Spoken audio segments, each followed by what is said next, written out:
Welcome to Fan Counters. My name's Nick. And I'm Elizabeth. And today on the show, we're going to be talking autographs. Elizabeth, I tell the story in this podcast of my very first autograph that I wrote away for and got something back in the mail.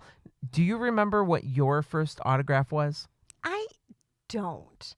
I do know that somewhere in the house or in the house that I grew up in, that Mr. Rogers had signed something for my sister B. Like somehow or another, she went to the wedding of King Friday and Sarah Saturday. I don't know if it went on tour or something, but I can very plainly in my mind see these pictures of Mr. Rogers holding King Friday, and somewhere there is an autograph picture. It could be long gone in our household, but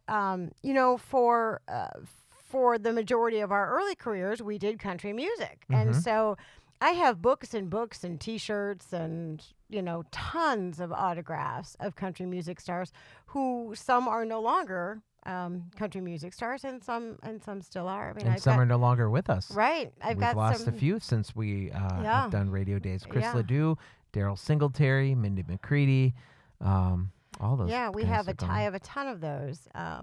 I think my most favorite is Garth Brooks because at the time I was just absolutely enamored with the gentleman. Who isn't enamored with him now? I was going to say I still find him to be quite special. Yeah. And so I don't really remember a very first one. I don't have that kind of. My memory's not that good. Well, that's okay.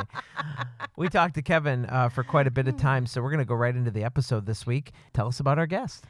So this week, we don't do a lot of it, but today we're going to be promoting a book called Waiting for a Sign. The author is Kevin Keating, and the reason why we chose to feature Kevin on the show is because he's not just an autograph collector. He is a guy who started collecting autographs as a kid, and through his life has forged a relationship and friendships with some of baseball's most popular legends and stars. This new book, Waiting for a Sign, documents his journey across baseball's autograph collecting world. And because of Kevin's expertise in autographs, it makes sense that he's the principal authenticator for PSA, which authenticates, rates, and grades autographs. In his book, Waiting for a Sign, he recounts so many stories and memories from baseball's greats like Whitey Ford, Warren Spahn, Yogi Berra, Mickey Mantle, Roger Maris, and so many more.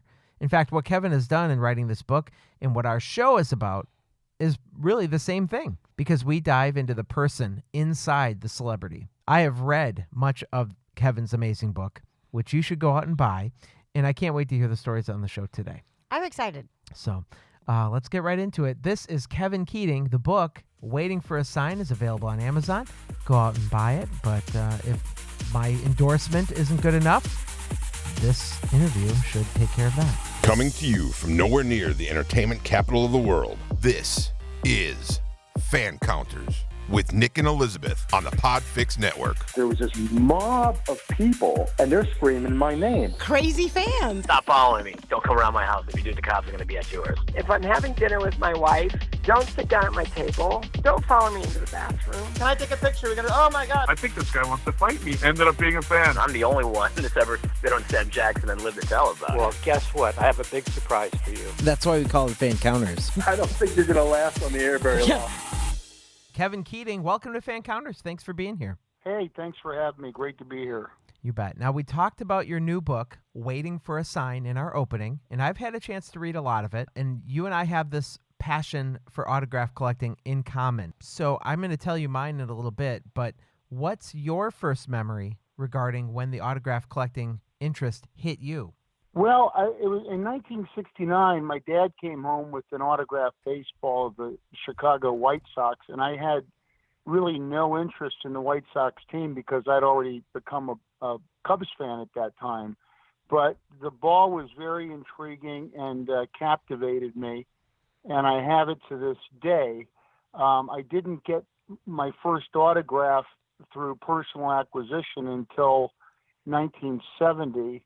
And then I realized the connection that autographs present to a fan, which is a personal connection to the player or person who signs the autograph, And that really caught my attention and really hooked me on it, and I've been doing it ever since. So almost 50 years now of active autograph collecting, and it's really the personal connection to the person who signs the autograph that makes autograph collecting very unique in the world of collecting. Who was your first autograph in 1970? It was Randy Hundley, really my favorite Cubs player at the time. He was the catcher on the 69 team, the 70 team.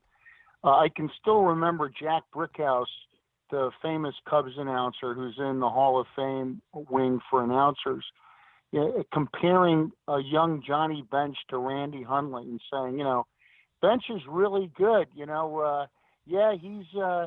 He's comparable to Randy Hundley, might even become as good as him one day, that sort of thing. And people forget who Randy Hundley was. And, of course, Bench turned out to be one of the greatest catchers of all time, arguably perhaps the greatest. Yes. But, Hundley was a great receiver for the Cubs and a wonderful guy. He's still around.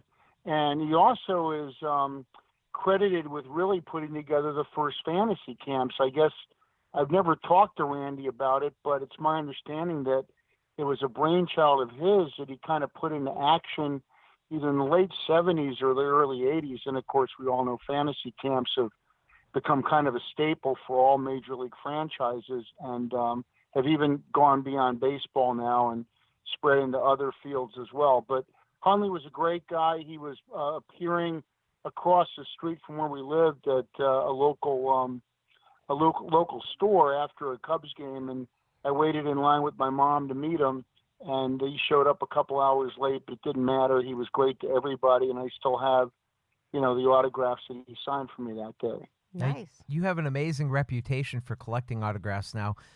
As an adult, have you had a chance to go back to Hundley and, tell him, you were my first one. This is where it all started?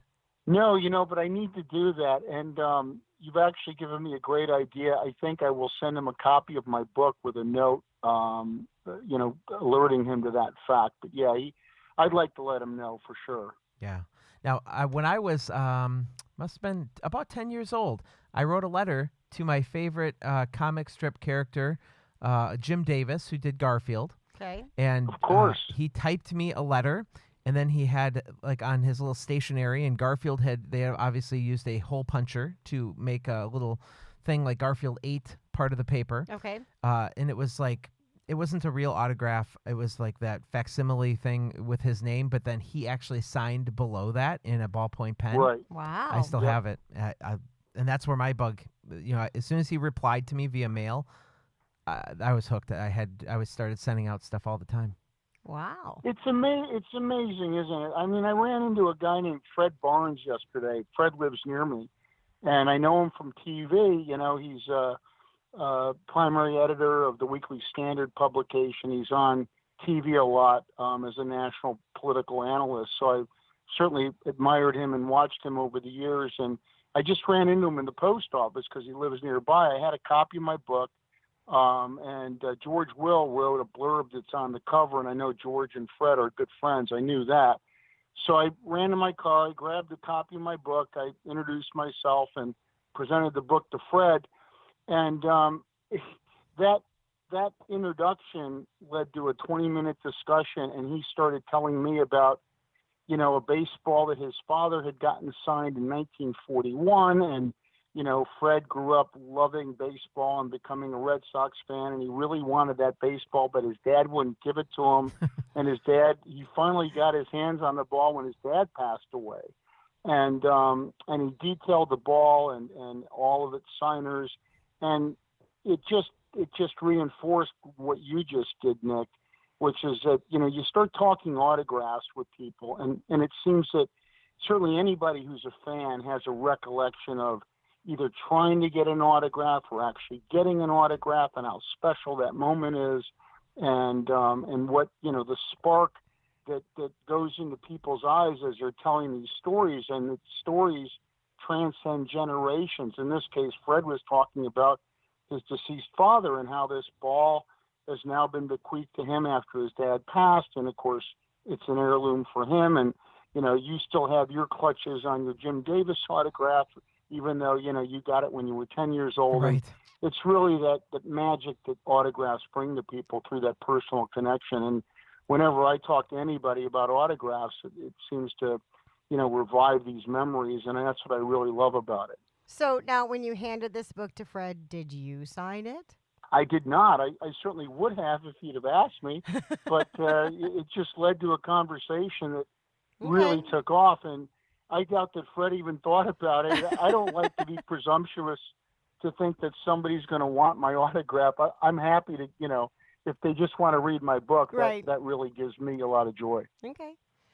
Now, a lot of your autograph collecting, especially early on, took place when you were a kid. So what do you think about today? Is it easier for a kid to get an autograph versus an adult?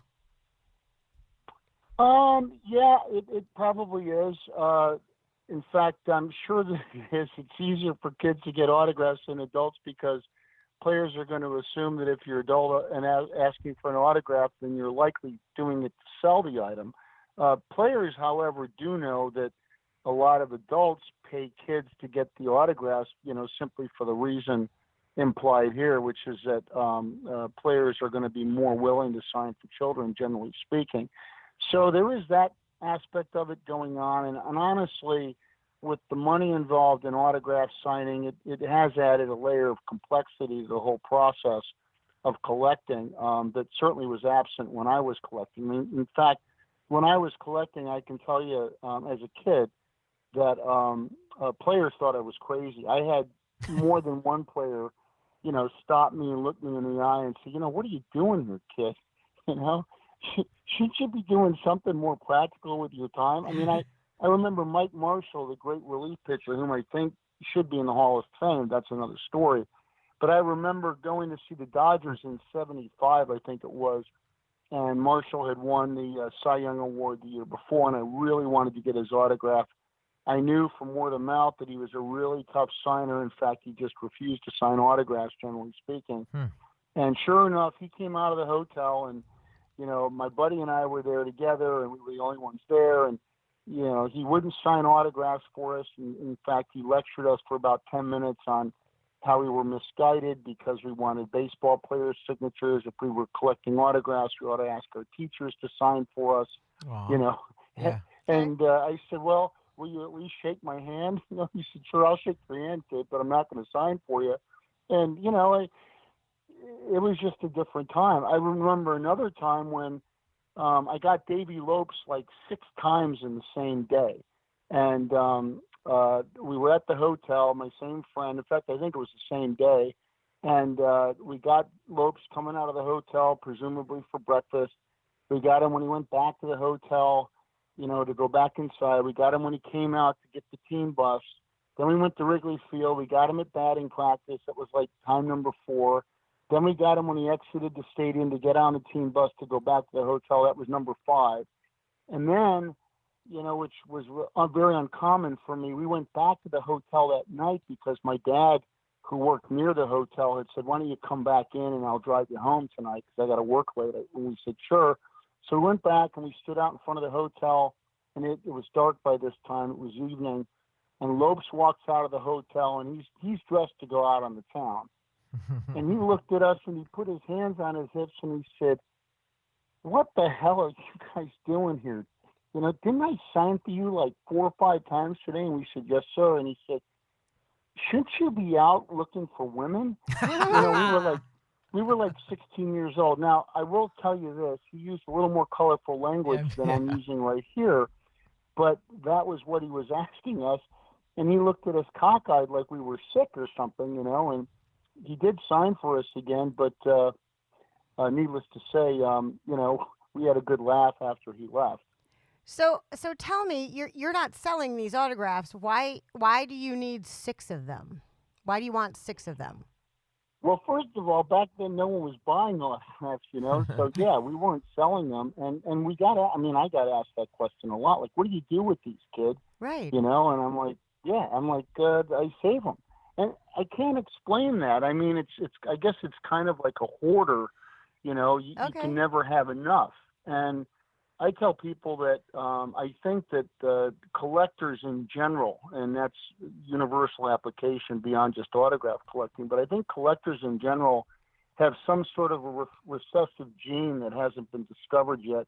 And at some point in their life, this gene is triggered into some kind of a monster that overtakes your psyche, and you get focused on, something. I mean, let's face it, collecting stuff, whether it's autographs or something else, is somewhat of a compulsive behavior, right? And so you learn to, if you're like me and you collect autographs, I mean, when is enough enough?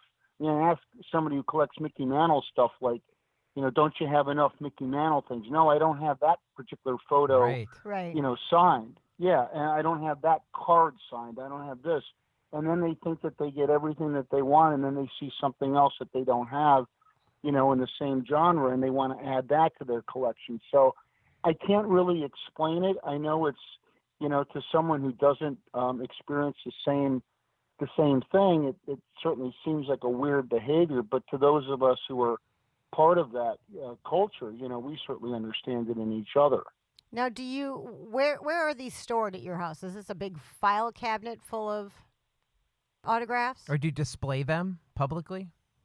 No, I don't display much. And, I don't have, I still have a lot of the stuff that I got as a kid. I keep, some of the larger things that I have in terms of volume, I certainly keep off site.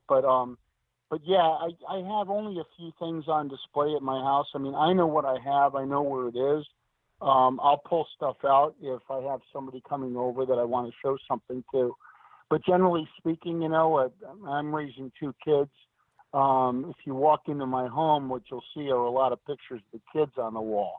I think I have maybe 3 autographed items, on display in my office just because they have personal meaning to me.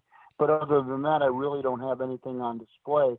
When I was single, that was different. When I was just by myself, I had a lot of stuff on the wall, but all that stuff's been taken down and replaced by family heirlooms now. Now, if something were to happen to you, is there an inventory of all of these somewhere? Oh, yeah. No, I have an inventory of everything, and everything's been well accounted for, yes. I think that's important for any collector to do that. I can relate to Kevin because I used to have a lot of autographed stuff on my walls. And then quickly when the kids came, my wife made me put it all away. Isn't that true? Isn't that true? Like, this autograph photo belongs here. No, apparently the picture of the kids does. Yes, so I was going to say. I was educated. Our studio is completely covered wall to wall with baseball things. That's true. But the rest of the house is all about the kids. Yeah, and if I had anything valuable up, it would certainly be destroyed. It was only 2 nights ago that the kids were playing with the football in the house, and they took down a plate that had a lot of meaning to my wife and I for various reasons and destroyed that, which I've since glued back together.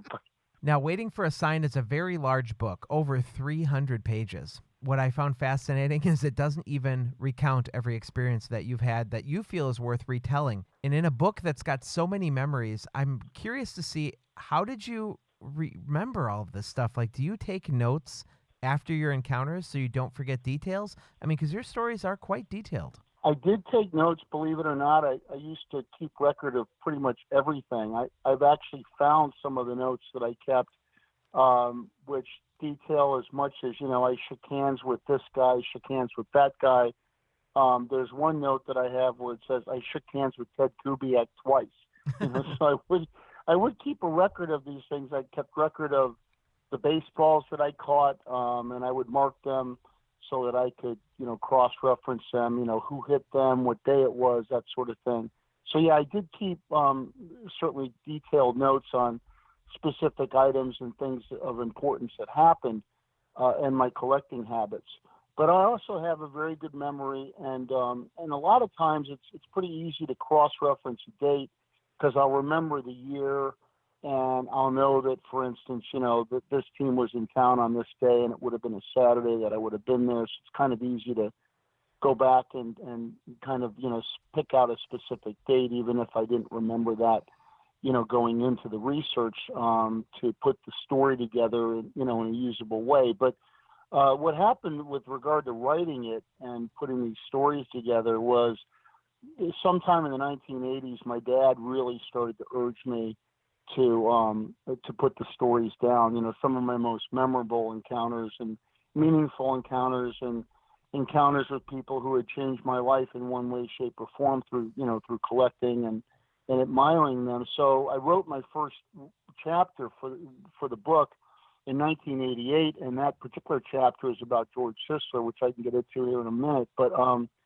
I put that down, and my dad would say, "Look, you got to write these things down because they're unique.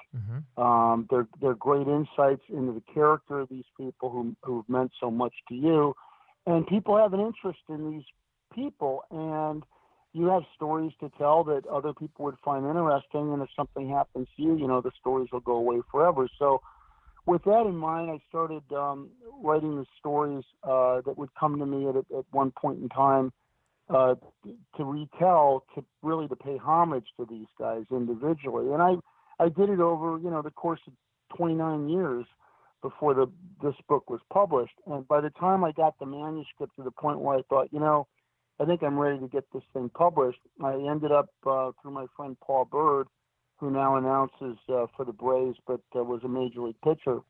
Paul had done a book, and he knew that I was writing mine. And so when I was ready with the manuscript, I contacted Paul. He helped get me a book agent. And when I got the manuscript to the book agent, he read through it. He said, "You know what? You've got 2 books here. I don't want to cut anything. I want to publish this thing in 2 volumes, so let's do it that way." And I said, okay. I hadn't really envisioned it that way. And with all the photographs, and each book's going to have over 100 images. This one's got about 135, I think. Wow. And with all the photographs, it does come to be about 350 pages. And Volume 2 will be coming out in March. Oh, great. The photographs do add a lot to your stories, especially not only to authenticate them, but it's interesting to see some of those items in your collection. So the book is mostly stories from your point of view, but it also includes a lot of baseball history that fills kind of in the backstory. Can you tell me how much of that history is was just stuff that you remembered in your head, and how much did you actually have to look up to make sure you had it right? Pretty much everything it was in my head. Okay. The looking up part was just to corroborate or get the specific statistics to back it up. For instance, there's a chapter in Volume 1 on Harry Hooper and a famous sketch that he made, which is basically forgotten in baseball history, but it really saved Game 8, and they played 8 games to finish the World Series in 1912 because one of the games was called on darkness.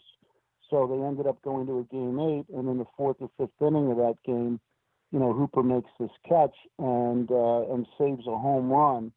So instead of it being a home run, it ended up being an out, and the game gets pushed into the 10th inning. And as a result of Hooper's catch, indirectly, of course, the Giants lose the World Series in the bottom of the 10th, and Hooper's team, the Red Sox, win. So, I knew about that, and I had a direct, memory of all of that, but I needed to look up exactly, what inning did he make the catch Right. in? Yeah. That sort of thing. So really just those kinds of details just to make sure that what went in print was, accurate to history. But for the most part, all the stories are in my head, and they're largely there because they were so meaningful to me when they happened, and I've, recollected them so many times over the years. It's kind of hard to forget. So, with that in mind, I'll tell you about the George Sisler chapter, which will be in the next book. And this one, here's what happened with George. Now, in 1939, the Baseball Hall of Fame opened up its doors, and they had 4 classes elected by then because they started electing people in 36. But the hall didn't actually open until June of 1939. So when the hall opened up, they actually had 4 classes to put in at the same time. There were 25 people that went in at that time. Lou Gehrig went in at the end of the year, at the end of 39. He wasn't actually inducted at the time that the doors were open, but he was added in a special election later on. So he became the 26th person that year later on. But when the doors opened, there were 25 guys that went in, and 11 of them were alive. So 14 were already gone. Mm-hmm. So when I started writing the players in late 1970, early 1971, George Sisler was the last living person who had been inducted in 39. Okay. So I wrote to George, and, he's probably in my opinion, one of the top 10 greatest underrated players. And I say underrated simply because unless you're an historian, most people don't even know who he is. But he did get some recognition in '04 when Ichiro set the all-time, Yes. single season hit record. He broke George Sisler's record of 257 hits in 1920 when George hit 407. Then in 1922 he hit 422. Actually, I'm sorry, in 1922 he hit 420. But anyway, George was that great of a player, and I wrote to him and I asked him. It was my first special request like this. I said, would you mind sending me an autographed photo and, personalize it to Kevin, best wishes, if you have an extra photo lying around. I was, 11 years old at the time. So I was really getting bold, to make such a request of such a great man. Well, sure enough, he sends me an autographed copy of his Hall of Fame plaque postcard. He signs it on the front. On the back, he signs it, Kevin, best wishes, George Sisler. And I was so thrilled. I sent him a 4-page thank you note. Oh my goodness. Telling him, how great he was and how much I appreciated, his thoughtful gesture, yada, yada, yada. And within a week, I get this box in the mail, and it's a small box, and there's paper wrapping on the outside, and I could tell that it was most certainly a baseball. And it was addressed to me in the hand of George Sisler with his return mailing label on it. I still have all this stuff, by the way. Aw. And so, sure enough, I open up, I carefully unwrap, the exterior. I get inside, and there's a tweed bath powder box. And inside the tweed bath powder box is this baseball and a typed letter folded up into a small, 1.5 by 1.5 inch square. And it read something like this, which I, to get to your point about how much I remember, I basically have this letter memorized in my head because I read it so many times as a kid. But it said something like, Dear Kevin, thank you so much for your very nice letter. I sent a lot of autographs, but pretty seldom do I get a reply like yours. As a reward for being a very nice little boy, I'm sending you an autographed baseball for you to keep. You don't have to thank me again. I will know what you were thinking. Keep up these nice habits that you have, and you will become a good man. Sincerely yours, George Sisler. Oh, So- that's adorable. It is, yeah. And needless to say, I really struggled with whether or not I could write him back, and my dad insisted, no, don't write him Right. back. He honor his request not to write him back. He just wanted you to have the baseball, and so I still have the baseball, of course, locked up, and the letter as well. So this was the first chapter that I wrote for the book, and it'll be in volume 2. But these are the kinds of things that really had an impact on me growing up. That's so cool. One of the neat pieces in your book is an old letter from the Minnesota Twins, and there's 2 stories that come off of this one. So I was hoping that we might be able to talk about this today. Your dad was so upset by the way Rod Carew treated you during an autograph encounter. I'd love for you to tell us what happened during that.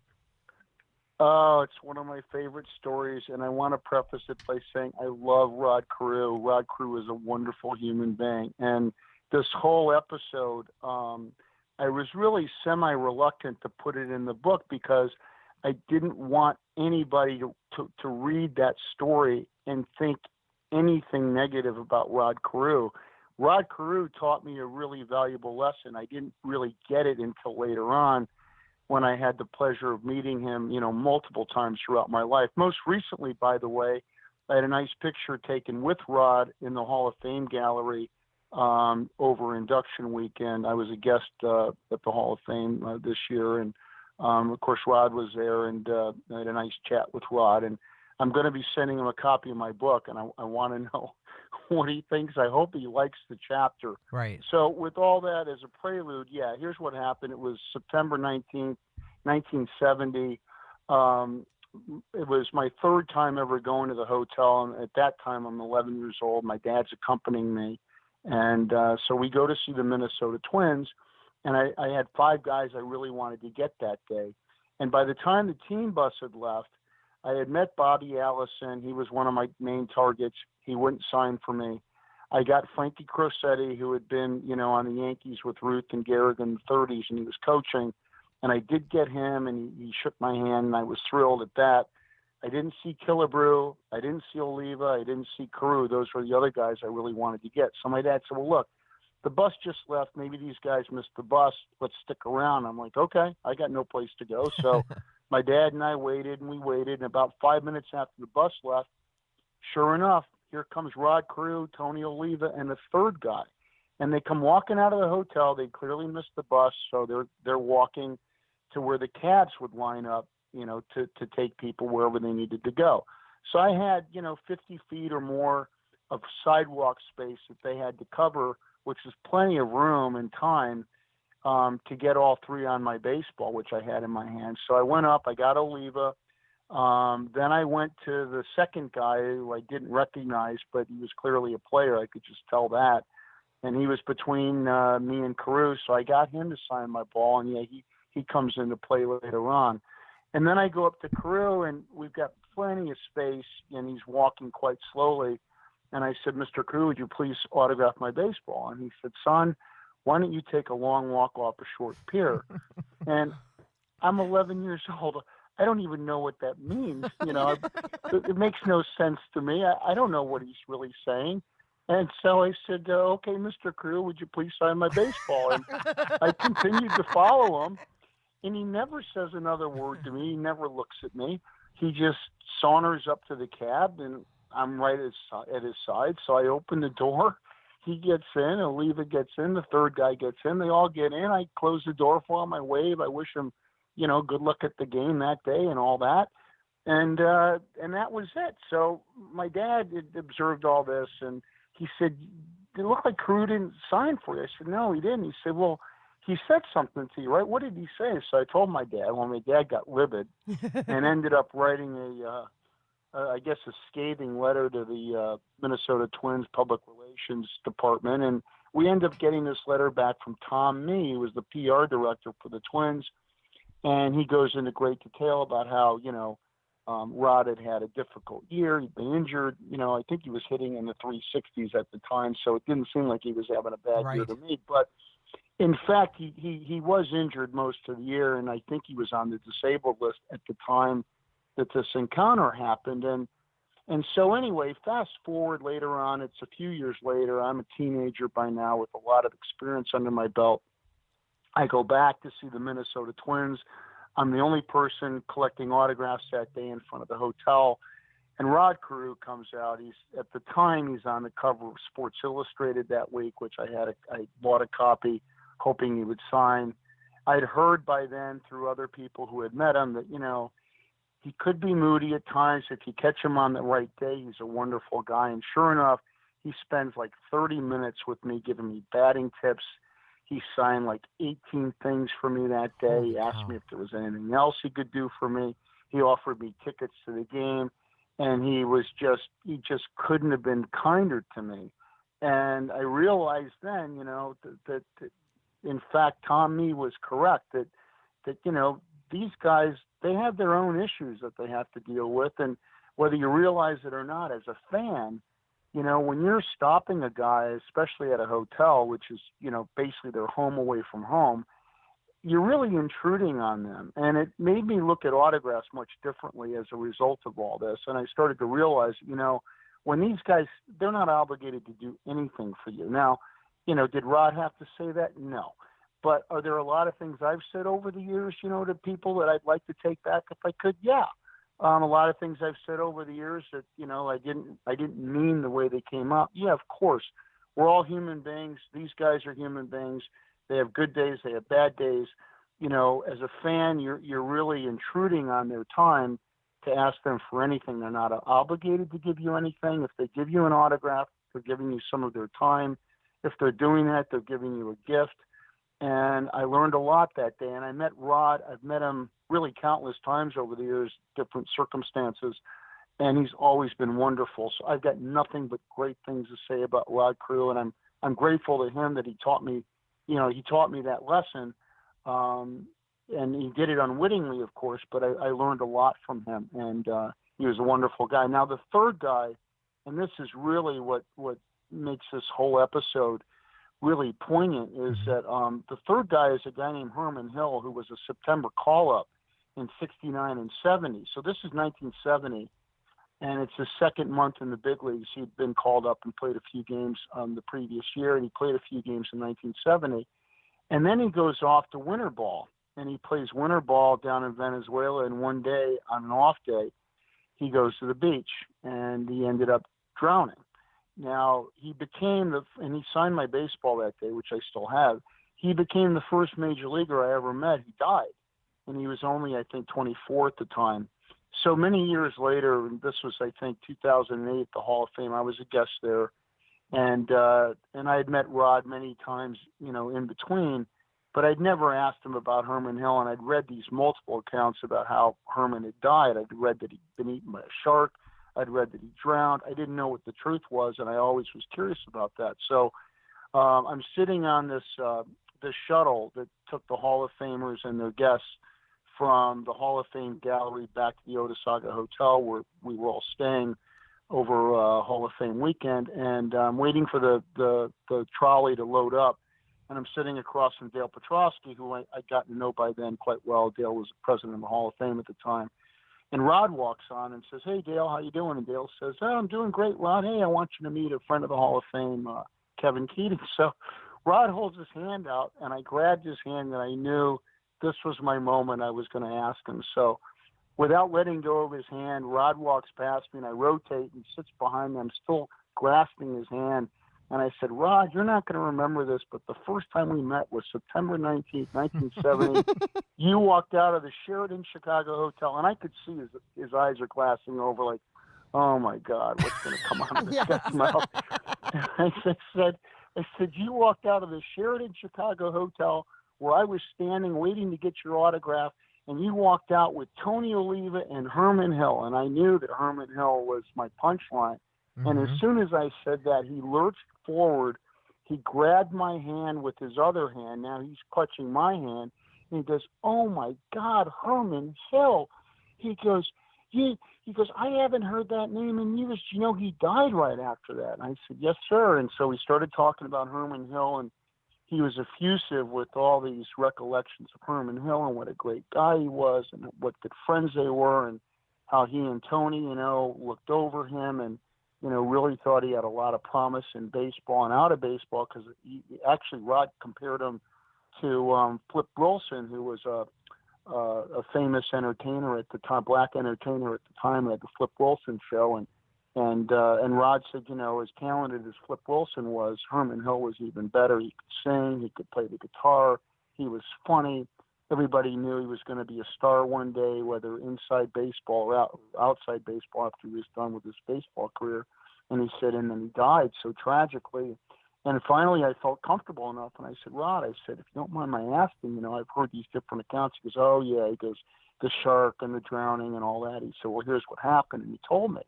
He said that, he had corralled some of his friends, other players, on the team to go to the beach with him that day because he couldn't swim. And he waded out into the water and got pulled out by a riptide. And his teammates, actually swam out and got a hold of him, but they couldn't pull him in. They all started to drown. They eventually had to let go.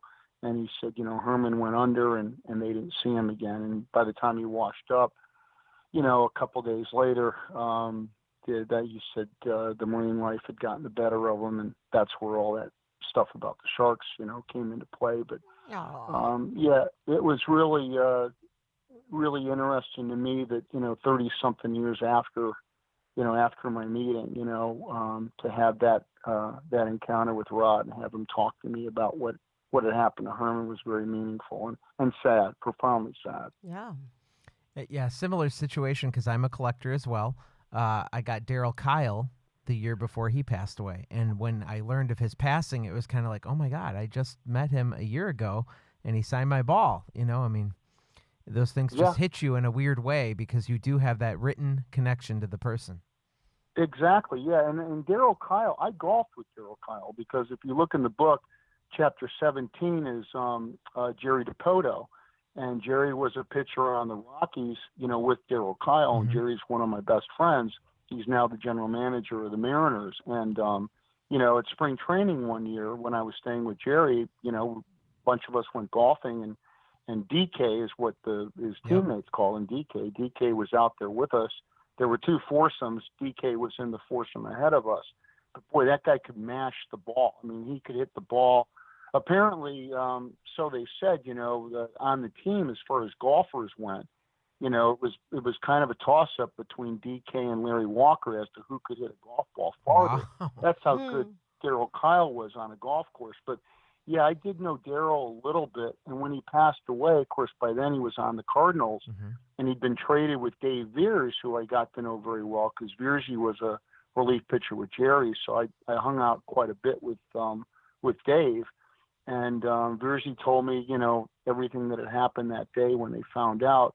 And DK was actually supposed to meet Veersy at Wrigley Field, and he didn't show up. And so Dave got on the phone, and this was each of the teams, get a couple of trips each year that are called family trips. So the teams pay for their wives, and family members to travel to that city. So this was a family trip, I guess, to Wrigley Field. And so Dave called his wife, Robin, back at the hotel and said, hey, check on Darryl. DK hasn't showed up to the yard yet, and we're all wondering, what's going on. So Robin ended up, and, she went to his room, couldn't get any answers, so she contacted, the hotel management. They sent the engineers up there, and they literally had to take the door off the hinges, that sort of thing. And then, of course, the whole baseball world was shocked by that. But, it's when these guys pass, I mean, here we are, we admire them. We admire their skills. We pay to watch them play. We live and die by our teams and all that. And then when they're taken, in the middle of their youth, it's especially shocking. I mean, I met Clemente twice. I write about him, and his chapter is in volume 2 as well. I also met Munson a couple of times. I met a lot of the guys in the 70s, pretty much all the guys passed away as players. Danny Thompson, Dan Frizella. There were a couple of Don Wilson, with the Astros. There were a couple other guys as well. And it's profoundly sad and especially impactful if you've met these guys and then you pull the autographs out and you look at them and you think, oh my God, I can remember when I handed this to him and he signed it and handed me back and now he's gone. Right. It is really shocking. Now, getting back to the book a little bit, I'm sure you could have asked several players to write a foreword to your book, but you asked Whitey Ford to do it, and he did a really good job because he not only wrote a great foreword, he incorporated a lot of his own memories and stories. So why Whitey Ford and not someone else you might have had a personal relationship with? Well, Whitey and I have been very close for 20-something years now, and it's hard to believe it's been that long, but that's really why. I mean, had Warren Spahn still been alive, I probably would ask Spahny to write it, or even Chuck Connors. Chuck and I are really close. But Whitey, of course, is a great name. He's got great stories, and I knew a lot of those stories already because I'd spent so much time with him, and I've been to his house so many times, and I've seen the autographs that he's had and the ones that he's collected. So I thought that, Whitey could, really do justice to the story, and I think he did a great job. Thank you. You met Whitey Ford through Warren Spahn, and you had, I have a connection to Warren Spahn because he pitched here in Milwaukee for the Braves. I believe he had been honored several times throughout his years at County Stadium with the Brewers and that kind of thing. So you are called to his house shortly before he passes away. I saw you on MLB Network, and that's why I thought I've got to have this guy on the show. He's got great stories. And on the show, you had a picture, his last picture, and his last autograph. Just tell me a little bit about, just for me, that visit and what that was like to be there really towards the end of Mr. Spahn's life. Well, we were very close, and he was like a second father to me. And his son, his only child, his son Greg, still lives in Oklahoma, and Greg and I remain very close to this day. And so that year, 2003, of course, by then, it's evident to me, Warren's 82, and I know that, he's getting up there in years, and his health was failing slowly, but visibly fading. And I saw him 5 times that year, including this last time, and I was scheduled to go out and see him in December. And he called me up in early November, and he said, "Hey, when are you coming out again, next?" And I said, "Oh, December, like we talked about." And I said, "Why?" And he said, "Well," he said, "I'm not really sure I'll be here in December. Could you make it any sooner?" And I said, "Sure." So I rescheduled, and I got out there on a Wednesday evening, or midday, I think it was. And as it turned out, I was going out. When I rescheduled it, I was rescheduling it coincidentally with the opening of deer season, which was that weekend. And Warren was living by that time in Tulsa, but they still had the ranch down in southern Oklahoma, and they would go deer hunting. It was kind of a spawn tradition on the ranch in southern Oklahoma, and so Greg was going to be doing that weekend, and he wanted me to come too. So I said, "Okay, well, let me see your dad for a couple days, and I'll join you guys down on Friday evening," which is what happened. So Wednesday, Thursday, and then I left around 3 o'clock on Friday afternoon to drive down to the ranch and join Greg and some of his closest friends down there. So I had those couple of days, about 48 hours with Spawny. And on late Thursday night, now he had a day nurse that would come during the day at that point in time. And when she left on Thursday evening, it was just me and him. And it was very odd. I mean, he knew that I was leaving the next day to go spend the rest of my time in Oklahoma on that visit with his son. Mm-hmm. So he knew that was going to be our last night together on this visit. And it seemed to me, certainly retrospectively, it seems like he knew that was it. That was, he was going to be checking out soon. And I'd spent countless nights with him by this point in our relationship. I'd been on the road with him at shows. I'd roomed with him before. I'd never seen him quite like this, because on that Thursday night, he didn't want to go to sleep. And it turned out, I wound up with him. It was about 5 a.m. in the morning on Friday morning before he finally fell asleep, and he made me sit bedside. Not that he had to make me, but he asked me to sit bedside with him while we chatted, and that's what we did. And had a very meaningful conversation about a lot of things that night. And I asked him, usually, by now I'd spent so many hours with him. We covered so much ground, different questions that I've asked multiple times, and we get into similar discussions. And somehow, some way, that particular night at his bedside, I asked him a question I'd never asked him before. I don't know why it came to me that at that particular time, but I said, "Hey, Spawny," and here's a guy who pitched almost 6,000 innings, right? In the National League. And I said, "Hey, Spawny, is there one pitch that, you ever made that you'd take back if you could, just one?" And without hesitation, he said, "Oh, yeah." He said, the 3-run home run that I pitched to on Elston Howard, in the 9th inning, in the World Series. And I said, "Why? What was it about that pitch?" And he goes, "Oh," he said, I had him at 2 strikes, and, if I get him strike 3, we win the game." And he said, I threw a screwball in the outside corner of the plate. I put it exactly where I wanted to, and the umpire, Augie Donatelli, called it a ball.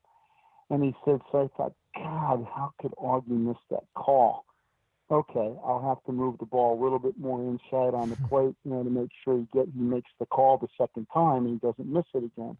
He said, so I moved the ball a little bit inside, and Elston hit it out of the park for a home run. And he said, that just, to this day, it steams me, because I let the umpire get inside my head and kind of dictate where I was going to put the ball, where I was going to put the pitch. And that's what really haunts me to this day. Wow. And the amazing thing to me is, so he tells me that story, and I leave the next day. And as I'm leaving, his day nurse is there. It's about 3:30 in the afternoon. She says, "Let me get a picture of you guys." And so she snaps a shot. I wasn't going to get any photos. I never thought of that. I had already had so many taken of us over the years, but it turned out to be the last photo ever taken of him. And the night before that,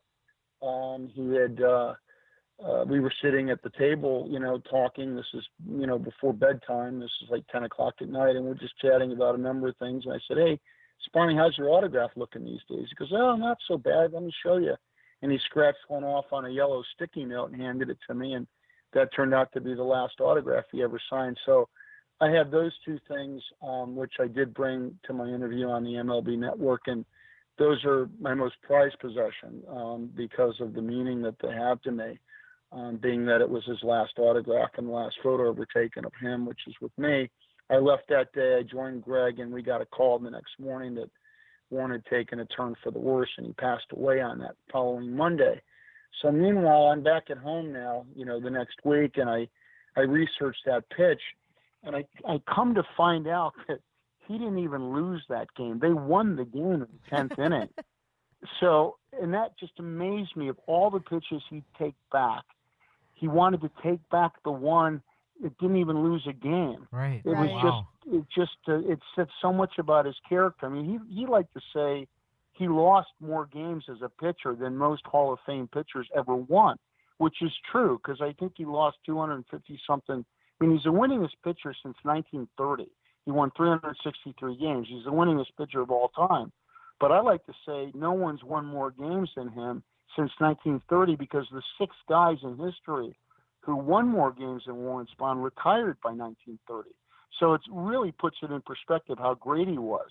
And keep in mind, as the ace of the Braves, he was always pitching against the ace of the other team. So he did all this pitching against the likes of Koufax and, Juan Marichal and whoever the best guy was on the opposing team.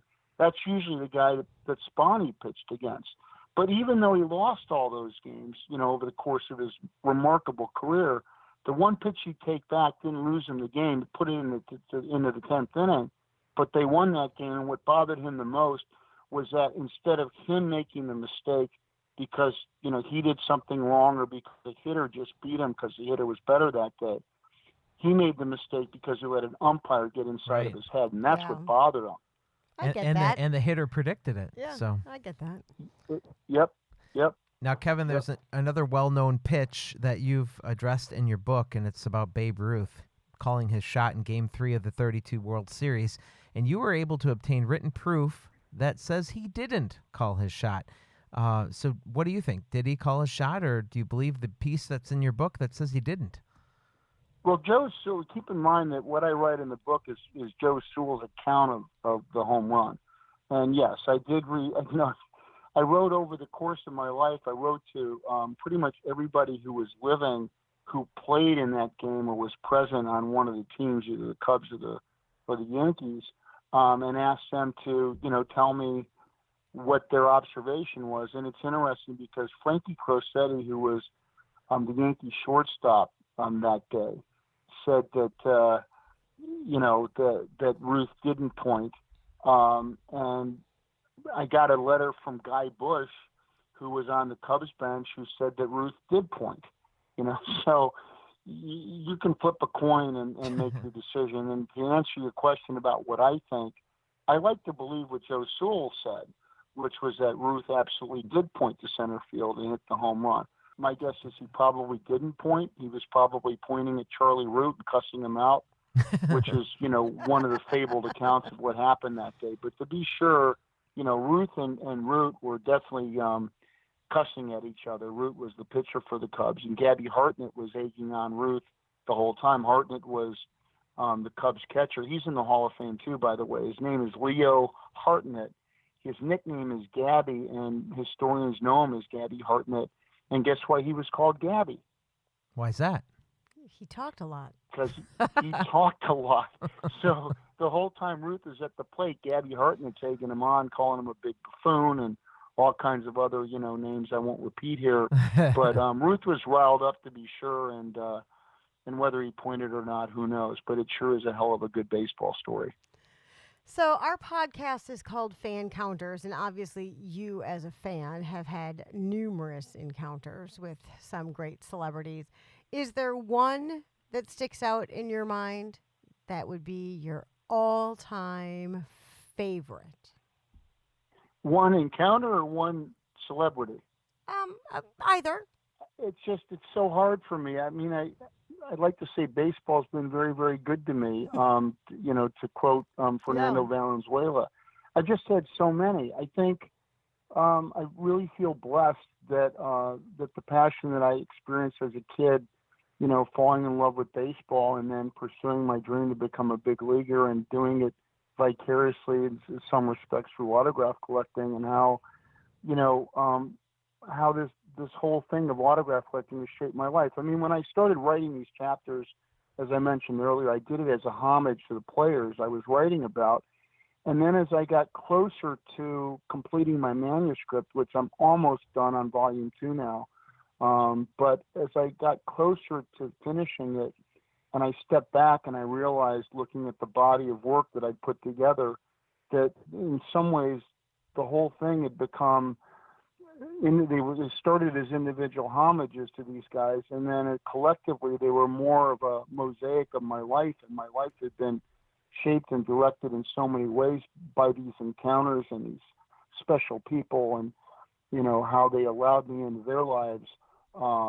It's really difficult to pin down one thing or another, but I will say there's one guy we haven't talked about named Paul Gleason, who Paul Gleason is best known as probably for his roles in Die Hard, Trading Places, and The Breakfast Club. I'm sure you remember The Breakfast Club. Oh, yes. Yeah, I You know guys who he have is. seen Yeah. that. So Paul played, the detention center guy, the bad guy, the hard ass, Yeah. in The Breakfast Club.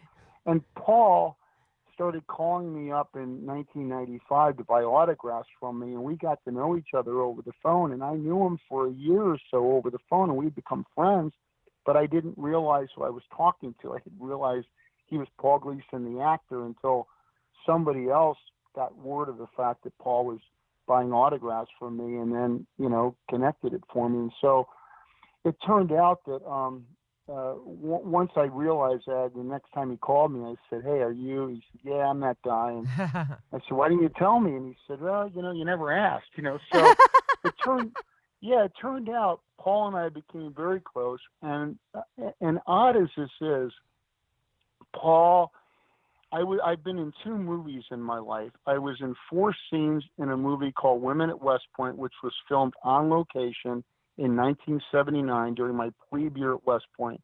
I'm in 4 crowd scenes playing myself as a cadet. They need real cadets in the background. So I was one of those real cadets. And it turned out Paul Gleason was in the movie because he played the tactical officer for Linda Pearl, who was the protagonist, playing a woman at West Point, in the first female class.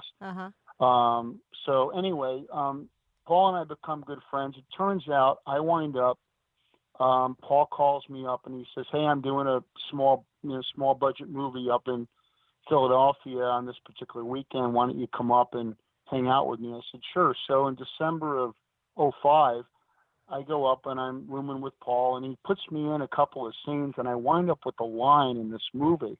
And it turns out to be his last movie. It's called The Book of Caleb. It never came out in theaters, but it's Paul's last movie because he dies rather quickly in May of the following year, in 2006.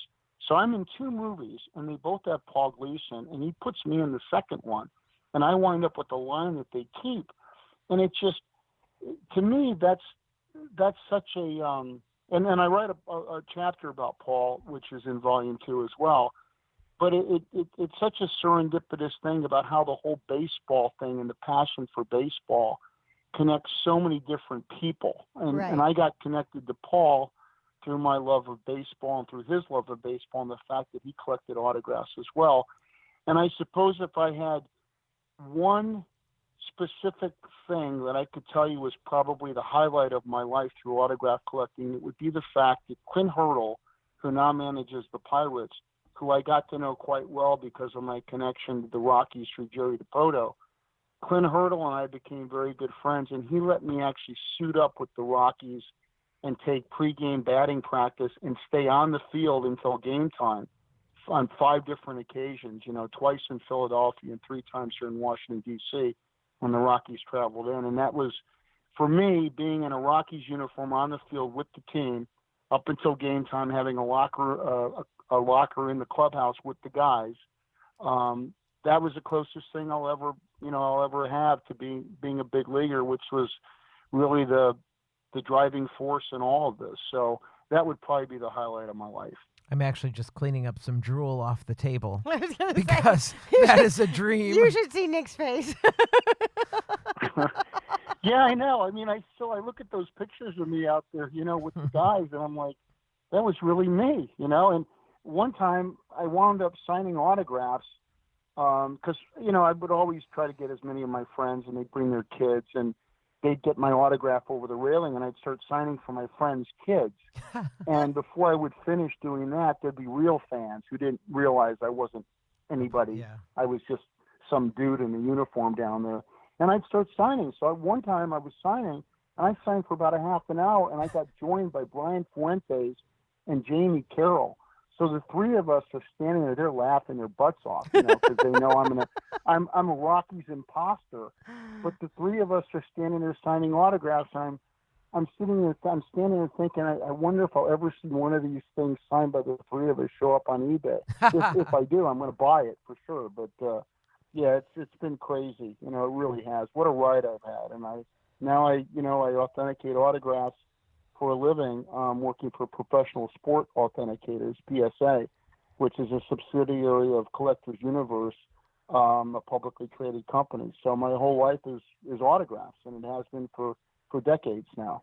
I think the biggest question we're going to finish up here with is, are you still collecting today? Yeah, I collect today, but I only collect things of, that have a personal significance to me. Okay. For the most part, I have a very mature collection. And because I handle autographs all the time, that's what I do for a living.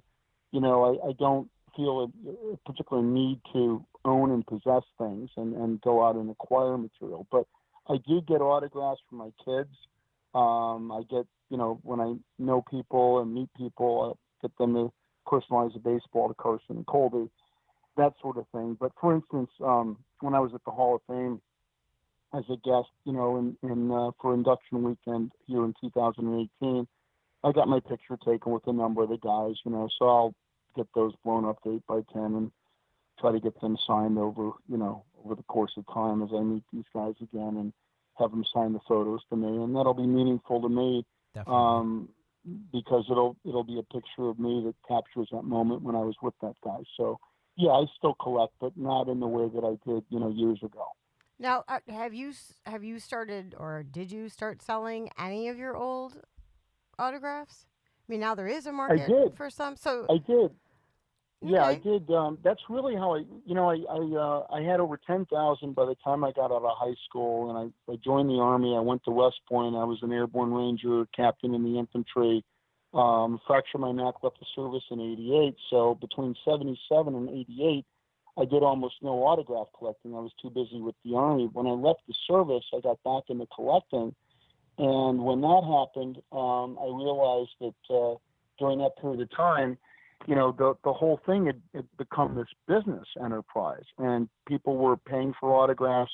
There was an established market by then, the buying and selling of autographs, and I wanted to add autographs to my collection I wasn't able to get as a kid. In other words, I wanted to be able to buy a Ty Cobb or a Cy Young, people that had been dead, Yeah. when I was actively collecting. So I had over 10,000 autographs, and some of them had some value at that time. So that's when I started selling autographs, and I would sell duplicates, not my Clementis or my Munsons, but, I had several, Roger Marises, for instance, that I got through the mail. So I'd sell some of those. I'd use the money that I got from those sales to purchase Mordecai Brown or Joe Tinker or Johnny Evers or people like that. So, yeah, I've sold a lot of the duplicate stuff over the years, but at some point, I just decided, I'm going to keep everything else that I have that I got as a kid, and I'm just going to buy up collections that other people are selling, and I'll keep what I want from those collections and sell the rest. So that's what I started doing. So, yeah, I've sold a lot of things over the years, and I was primarily an autograph dealer for a couple of decades before I took this job, which I took in about 2 years ago now as the principal authenticator for PSA. And so I don't sell autographs anymore to derive any income. I just authenticate them. The book is called Waiting for a Sign. The author is Kevin Keating, and you can get that on Amazon or anywhere books are sold. And now you've got volume 2 that you're finishing up. any idea when the follow-up will come out? Yeah, Volume 2 should be out in March. Volume 1 has done quite well. It's listed in 4 categories on Amazon. It's been a bestseller in all 4 categories, so I'm quite pleased with that. And I do believe that Volume 2 is going to be even better than Volume 1. It's got some of the stories in there are just very profound stories, at least on a personal level for me. You know, Warren Spahn's in there, Chuck Connors is in there, Paul Gleason is in there, Roberto Clementi's in there. So George Sisler, the story that I just told you, that's in there. So I'm really looking forward to getting that book out there as well. Well, Kevin, thanks so much for joining us on Fan Counters, spending time with us. We really do appreciate it. Yeah, Elizabeth and Nick, thanks a lot for having me. It's been a lot of fun. I appreciate it. Our thanks to Kevin Keating for joining us on the show today. So many great stories, especially for me as a baseball enthusiast, to hear these names and the stories behind the people come up. It was quite fascinating. I knew some of the people. Well, congratulations. But yeah, I mean, I just find that absolutely fascinating that he has been doing this now for, like 40 or 50 years. Right. And what a great story to tell your kids that, I started collecting autographs when I was 11 years old, and now I make a living authenticating them. I mean, what a great arc that he has to share about that. If you find your passion, I guess you just get to follow it. Yeah. Now, I was going to share this one moment of autograph collecting. Back in the day at Milwaukee County Stadium where the Brewers played, the players had to go from a public exit door, cross a parking lot to their parking lot. Just cross a little, alleyway. Okay. So they were in the fans' area. So I was 10, 11 years old, something like that. So I was a little runt. And Cecil Fielder walks out of the that door and gets on the Tigers bus. But what happened was I ran up to him. I saw him right away. The guy was huge. He was 6'6", 250 plus pounds. I mean, big dude. Okay. I was up to his thigh. I was going to say, you're not a super tall man. No, his thigh was as big around as I was as a 10-year-old kid. And I was like, Mr. Fielder, can I get your autograph? He goes, not today, kid. And he gets on the bus. I mean, Cecil Fielder was a premier autograph at the time. He wasn't just giving it away to some dumb kid. Traumatized. But I'll never forget the size difference between me and him. So that does it for this week's episode of Fan Counters. Make sure you follow us on Twitter and Instagram at Fan Counters Live. And on Facebook, we have a huge community there. You can search for that by searching Fan Counters on Facebook. And then you can also email us at hello@fancounters.com. If you have a guest that you want to hear on the show, send it in. We'll do our best. And that's it for this week. Have a great week, everybody. Bye. Bye. This was a podcast from the PodFix Network. You can check out more shows like it at podfixnetwork.com.